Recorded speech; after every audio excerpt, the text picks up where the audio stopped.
Hello, it's Matthew from Dead to Rights here for another video. Uh, this time I want to talk about a distinction in life that I make.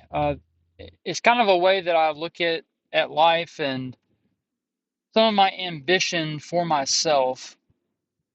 And I'm going to use some words that I don't know if the English language completely supports this, but I'm just going to do this anyways, right? I want to talk about a difference that I make between reacting and responding to things in life. And now those two words are very similar if you look at the dictionary, but I do think that there is a connotation between those two words that makes them different from each other. In particular, I think that the word react to me signifies um, an involuntary action that is based off of something else, another action. So I'm reacting to something that has happened. So obviously you have a an immune well you can have reactions. Allergic reactions is your body experiencing something involuntarily based off of some kind of attack from some outside source, whether it be, you have an allergy to nuts or bees or something. But then the reaction, to me, is something that is just it's less voluntary. It's less controlled. It's just boom, I'm reacting to it. Something comes and hits me and I react to it. I might duck out the way or something. And then I want to consider the word response. A response to me is something that's more controlled and more. I have more. um have more of an ability to decide for myself what the course of action that I'm taking is. And so one phrase that I think of here is an immune response. You see, you have an allergic reaction to something, and the fact that your body is involuntarily, it's just the action based off of an assault that you don't really have control over. But then your body has an immune response, which is your body's effort, controlled effort. Now, I understand we don't control our immune responses, but our body at least has some kind of control over this. It is a response to, rather than just a reaction, it's a response to something, to some kind of stimulus and some negative effect. That it's actually to the effect of change. See, a reaction doesn't seek to change the outcome. It's just responding to what has happened, to the input. A response is an effort to change something. It's an effort to fight back, and it's more of a controlled reaction to that thing. And I consider in my own life, I want to be a man who responds to the world around me and to life rather than reacting to the world around me. Here's an example that I think of. I'm at work and somebody comes to me and says something very harsh or disrespectful. I can react in anger, or I could choose to respond to that person. Now, you certainly can make a willful decision. I'm going to respond in anger. But our reactions are going to be more akin to, my initial thought is going to be anger.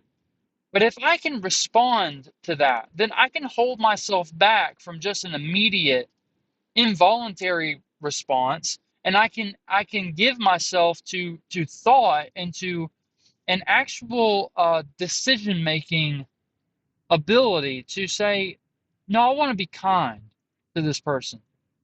I'm going to respond to their disrespect with kindness and with love. I'm not going to react in the way that my human intuition would react, but I'm going to respond to them in the way that Jesus responds. And and this is why I make this distinction, is because it's so easy to let the situations in life and the outcomes in life, or the inputs of life, control how I act and react to people and to circumstances. If something bad happens, maybe you are diagnosed with some illness, or maybe it's cancer, or a family member dies suddenly, or in anything in life that happens. And if I'm not careful, then I'm going to let my human intuitions overtake my God given intuitions and make it so that I'm not responding to life in a way that points to Jesus. I'm allowing life to control my reactions and how I view and think about and talk about life. And God wants us to overcome the world, not to be overcome by evil, but to overcome evil with good. That requires effort. That requires um, meaningful decision making. That I'm going to choose the better. I'm going to choose what is good over what is not good. I'm going to choose what is loving over what is maybe embittering. And that takes a difficult mindset and a consciousness to our responses. See, God wants us through Jesus to be people who love him and serve him and show him to the world. That even when we suffer, even when we experience hardships in the world, we can point to Jesus as our ultimate hope and fulfillment. But if we let life dictate our thoughts and our feelings and our actions, well, then we're not showing a life that is overcoming the world. We're showing a life that is overcome by the world. It's being dominated by the things in life. But if I can train my mind that even if something unforeseen happens, if something unpleasant happens, I can, by the power of Christ, make the decision that, well, the world is not going to dictate my life or my happiness or my joy. It's not going to tell me who I am or what I believe or how I respond to these things in life.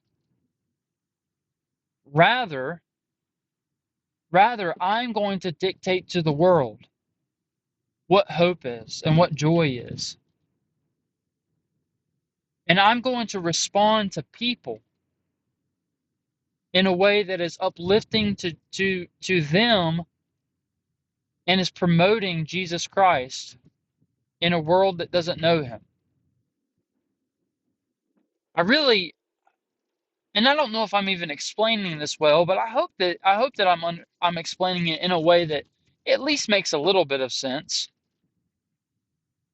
I think the simple thing is Jesus teaching not to be overcome by evil, but to overcome evil with good. And that's my I guess my take on this is, how do I live a life like that? Am I really overcoming evil? And that doesn't just mean in your own self. It actually means because God has a kingdom and God has authority and Christ has wrestled the powers of sin and death away from his enemy. That it actually means that overcoming evil is not just it's not just for my own life and my own spirit, but it's also going into the world and overcoming it as well. And it does not mean with swords and spears. It doesn't mean with armies or politicians. What it means is that I go with the gospel and I go through the power of the Spirit of Jesus and I overcome the evil of this world wherever I go. That I put to shame evil powers and principalities and demons. That if God calls me to heal sicknesses, that I would do that in faith, and that the evil would not dominate me, but that I would go out and actually preach the gospel in a world with power, just like Jesus had. And Jesus said that we could do that. So that's my consideration. I challenge myself daily. I am so prone, especially driving. Oh man, driving is tough for me to not just react to inputs, but to respond. My wife knows.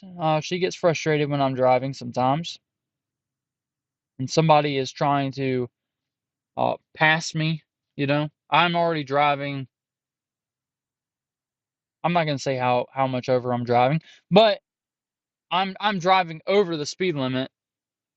I'm driving above average in traffic, and somebody's trying to pass me, and I see it out the corner of my eye, and my wife says she can feel the car as I am making an effort to try to not let a person in front of me. And I get that competitiveness to me. And that is kind of what I mean by the inputs in life. That's a small way. But when somebody does something like cutting me off and almost getting into an accident, and then they hit their brakes like I did something wrong, and then I get angry at them, and I curse, and you know I just respond in an unchristlike way, and that to me is just reacting. It's that allergic reaction. It's my body's, my mind's, my heart's uh just worldly intuitive response to things that happen against me. And I don't want my life to be like that. I want my life to be controlled, spirit controlled responses to the things in life. That everything that comes out of me, whether it's in my mind or in my heart or out of my mouth or what I do with my hands, that all of those things will be led by the Spirit. Responses to evil, not to join with it, but to overcome it. To actually do good in the world instead of evil and be like my God, Jesus, who did that very thing with his life. So that's gonna be it. I hope that makes sense. It might not have, but oh well. I do this to practice, and I do this just partly so I can talk out loud and talk about things I think about. But if you understood it, that's great. I hope you did. I hope my wife did. And I hope one day my son does. But that's gonna be it for today, or at least for this one. Be blessed. I will talk to you again soon.